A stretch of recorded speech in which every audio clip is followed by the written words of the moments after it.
কর্ম কোনোটাই ছোট দেখতে নাই। কারণ হচ্ছে এই কর্ম করেই কিন্তু টাকা ইনকাম করতে হবে।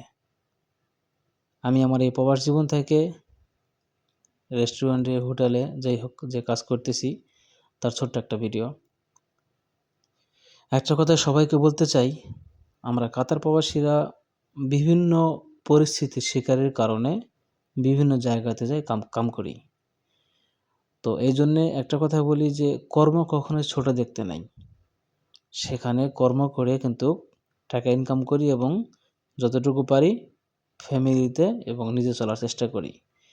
এটাই আমার কাছে অনেক ভালো লাগে। এক কথায় শেষ, কর্ম করার পরে যত টাকা বেতনই পান তারপরেও মানুষের কাছে যেন হাত না বাড়াইতে হয়, এতটুকুই চেষ্টা করবেন।